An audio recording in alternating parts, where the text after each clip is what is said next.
Untuk itu, karena bank syariah ini atau 3 bank syariah yang sedang merger ini dominasi oleh induk usahanya itu sendiri yang bergerak di bidang bank konvensional, maka saya melihat bahwa kinerja bank konvensional atau ya industri perbankan pada umumnya dengan produknya itu saat ini sebenarnya sedang memiliki tantangan. Karena apa?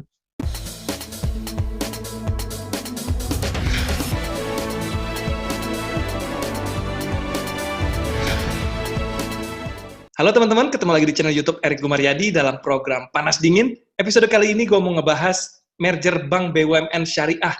Seperti apa prospeknya, gue akan ngebahas langsung bersama pendiri LBP Institute, Lucky Bayu Purnomo. Halo Mas Lucky. Mas Erik, apa kabar? Kembali lagi nih kita ngebahas soal sesuatu yang hot issue. Kali ini mengenai merger Bank Syariah BUMN nih Mas Lucky. Nah, Anda melihatnya seperti apa nih prospeknya ke depan dengan diadakannya merger bank ini oleh pemerintah? Pertama, penyelenggara merger ini adalah para entitas ya yang juga berbidang atau melaksanakan kegiatan perbankan khusus di industri syariah bisnis, bukan bank seperti pada umumnya. Nah, untuk itu tentu kita harus merujuk kepada kinerja sektor itu sendiri, yaitu sektor perbankan. Nah, saya akan memberikan gambaran dulu bagaimana sih sebenarnya potret sektor perbankan hari-hari terakhir ini, apakah cukup baik ataukah justru panas dingin juga perbankan ini gitu. Nah, untuk itu karena bank syariah ini atau 3 bank syariah yang sedang merger ini dominasi oleh induk usahanya itu sendiri yang bergerak di bidang bank konvensional, maka saya melihat bahwa kinerja bank konvensional atau ya industri perbankan pada umumnya dengan produknya itu saat ini sebenarnya sedang memiliki tantangan. Karena apa? Karena ketika COVID-19 kita alami, terbit PP ya, PP yang menjelaskan bahwa adanya relaksasi terhadap debitur. Sebut saja misalkan debitur tersebut sebelum COVID-19 memiliki hutang. Nah, ketika COVID-19 adanya usulan penerbitan relaksasi. Akhirnya apa? Diterbitkan satu konsep bahwa satu, debitur dapat menunda pembayaran pokok. Kemudian yang kedua, debitur dapat menunda cicilan yang memiliki beban hutang atau beban bunga maksud saya dari hutang tersebut. Nah, ya, kemudian yang ketiga, relaksasi tersebut dibatasi selama 12 bulan. Nah, dari 3 pendekatan tersebut sebenarnya bank memiliki tantangan. Kenapa? Pembayaran pokok yang harusnya diterima akhirnya tertunda. Kemudian pembayaran bunga dari kredit yang diberikan akhirnya tidak dapat diterima sedia kala karena adanya relaksasi akibat COVID-19. Kemudian yang ketiga, batas waktu 12 bulan relaksasi tersebut sebenarnya nanti juga dapat memiliki tantangan. Sebut saja peraturan tersebut, debitur dapat leluasa sekarang tidak membayar pokok dan tidak membayar bunga karena COVID-19. Tetapi ada batas waktunya 12 bulan ke depan. Persoalannya, kalau COVID ini belum juga ditemukan batas waktunya, apabila nanti debitur tersebut masuk ke akhir bulan ke-12, lantas COVID-nya belum selesai, bagaimana pihak perbankan? Justru pihak perbankan akan semakin mengalami kesulitan. Karena apa? Salah satu pendapatan bank itu dari bunga yang diberikan kepada debitur. Nah, untuk itu saya melihat bahwa hari-hari terakhir sektor perbankan sebenarnya memiliki masalah. Namun demikian, kalau kita bicara masalah tantangan, tentu dalam kesempatan yang baik ini kita harus bicara masalah peluang. Nah, untuk itu peluangnya adalah apa? Beberapa efisiensi dilakukan untuk kinerja yang lebih sustain atau yang lebih prudent, yang agar apa? Agar dapat melewati masa-masa sulit ini. Nah, salah satu upaya untuk sustainability atau keberlangsungan satu industri itu dengan efisiensi. Nah, ada beberapa entitas atau beberapa entity yang melakukan efisiensi dari aspek SDM. Sebut saja terjadinya PHK, kemudian pengurangan tenaga kerja dengan tujuan efisiensi. Ada juga yang memiliki satu konsep untuk melakukan merger. Dalam arti, bukan saya melihat satu tindakan korporasi ini menggabungkan 3 bank ini sebagai upaya untuk mengatasi persoalan, tapi memang sudah waktunya kita untuk melihat bahwa industri syariah kita ini harusnya dapat dijadikan satu industri yang prospektif, karena kebetulan dominasi dari sebaran market syariah ini di Indonesia cukup besar. Ini adalah satu konsep yang menarik karena digabungkannya 3 bank itu menambah kapitalisasi pasar atau menambah kapitalisasi bank itu sendiri. Nah, Mas Luki, ini kan yang di merger ini bank syariah BUMN-nya ada 3. Sementara ada juga lagi bank BUMN lainnya yang syariah. Mengapa 3 bank BUMN ini yang dipilih untuk digabungkan? Ya, pertama begini, banyak lagi sebenarnya. Bank Jabar, BJB juga punya BJB Syariah, kemudian BTN juga punya BTN Syariah, dan sebagainya. Dalam arti, kapitalisasi pasar itu adalah salah satu strategi untuk mengundang apresiasi pasar. Jadi memang yang dipilih itu secara ideal adalah bank yang memiliki kapitalisasi besar. Nah, sebut saja Bank BRI Syariah dengan induk usahanya BRI, kemudian Bank BNI Syariah dengan induk usahanya Bank BNI, dan Bank Mandiri Syariah BSM dengan Bank Mandiri itu sendiri. Nah, ketiga bank syariah tersebut memiliki induk usaha yang kebetulan telah melantai di bursa. Nah, untuk itu dampaknya adalah apa? Bank syariah sebagai induk usahanya itu juga nanti dapat memperoleh apresiasi dari tindakan korporasi ini, penggabungan ini. Jadi nanti dampak positifnya diharapkan apresiasi terhadap saham Bank BRI baik, kemudian positif, kemudian apresiasi terhadap Bank BNI, kemudian Bank Mandiri juga positif. Nah, dengan demikian apa?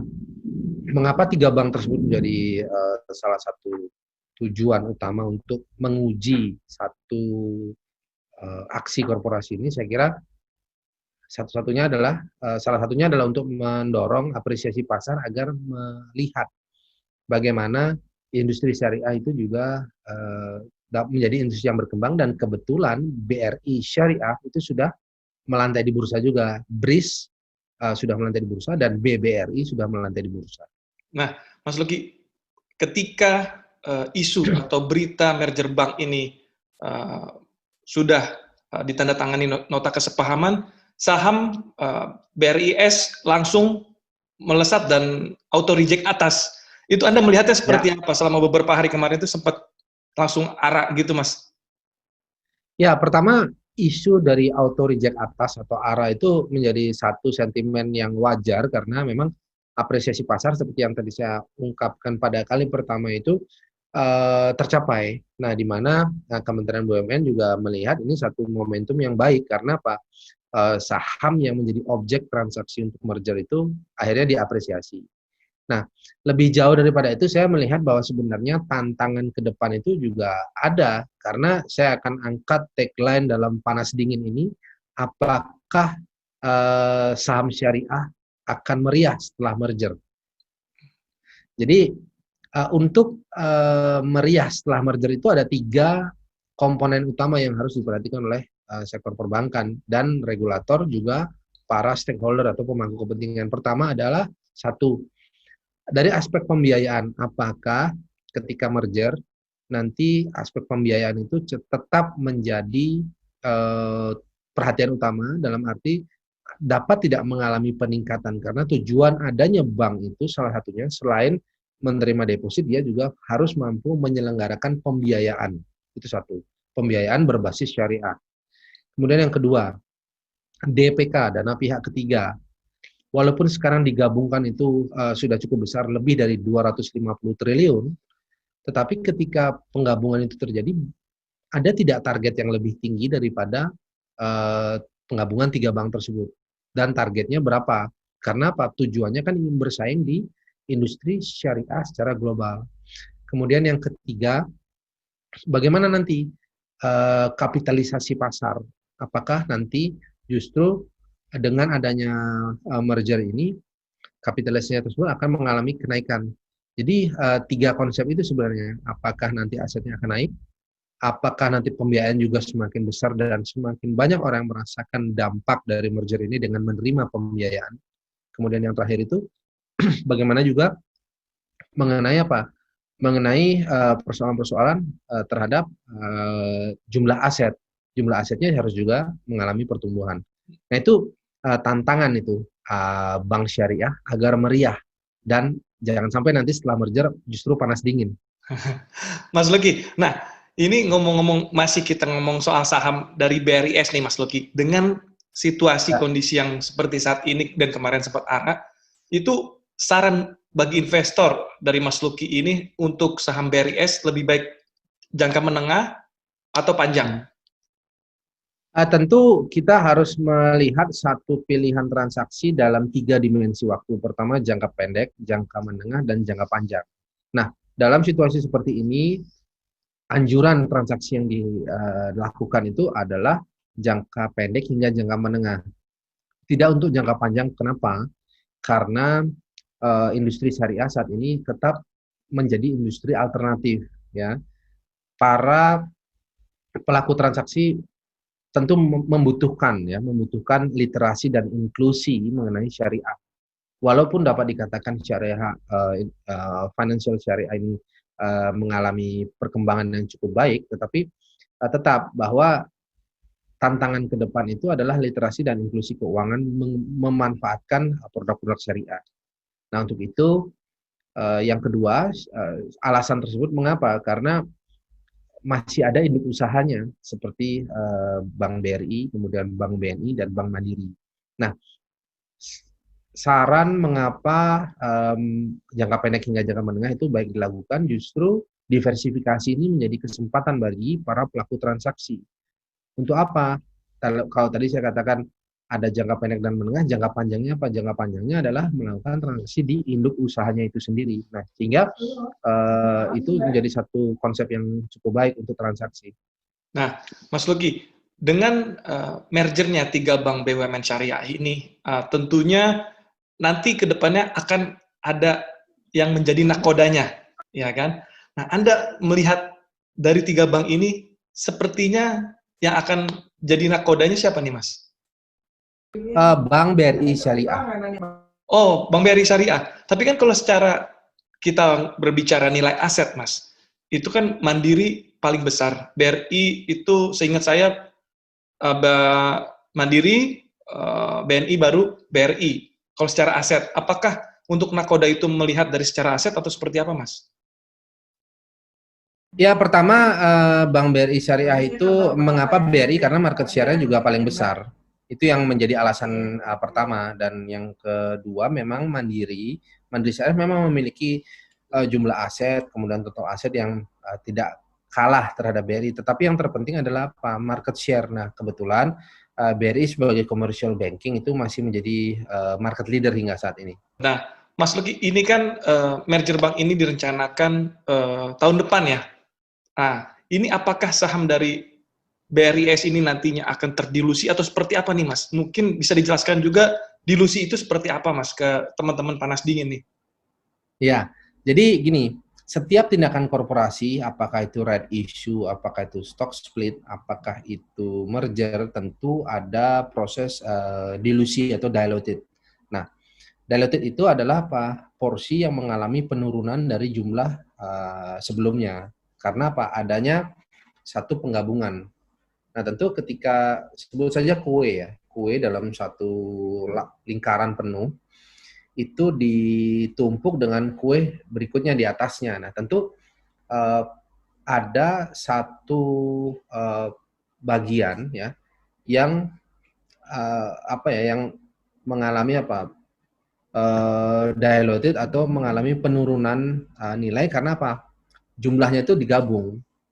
Nah, jadi adonannya itu digabung, kurang lebih bahasa sederhananya seperti itu. Nah, jadi ketika adonannya digabung ya rasanya tentu sudah bukan seperti rasa kue itu sendiri. Sebutlah kue coklat susu misalnya gitu.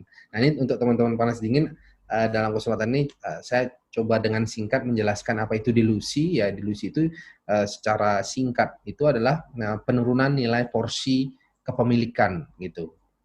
Nah, bahasa sederhananya tadinya misalkan punya 100%, ya punya 100%, kemudian merger dengan pihak lain masuk 30%. Artinya apa? otomatis tidak menjadi 130 karena komposisinya harus tetap 100%. Nah, nanti proses tersebutlah yang nanti yang dinamakan dilusi. Tentu kepemilikan 100% sebelumnya itu tidak akan menjadi utuh 100% karena apa? Ada kepemilikan pada pihak berikutnya atau yang baru. Nah, tetapi itu adalah hal yang wajar karena apa? Selama itu terdilusi tetapi akhirnya memberikan dampak kenaikan proses bisnis, good corporate governance, kemudian kapitalisasi pasar market cap, kemudian price action, aksi terhadap kinerja harga emiten tersebut yang apabila sudah melantai di bursa, itu saya kira akan cukup baik. Dan sekali lagi, kalau dipikir-pikir, tadinya di antara mereka ini berkompetisi 3 bank syariah ini, tetapi dengan adanya merger mereka akhirnya berkolaborasi. Nah, saya kira zaman saat ini zaman kolaborasi karena apa? Mau tidak mau untuk merebut pangsa pasar yang lebih besar harus berkolaborasi walaupun ada yang terilusi. Saya kira itu perspektif dari industri selama dia melihat bahwa hasil daripada dilusi tersebut dapat membawa kenaikan terhadap nilai buku dan fundamental, saya kira itu tidak masalah. Nah, Mas Luki, pandangan Anda nih jika merger ini terjadi bank syariah di tahun depan, industri perbankan syariah Indonesia akan seperti apa dengan adanya merger ini?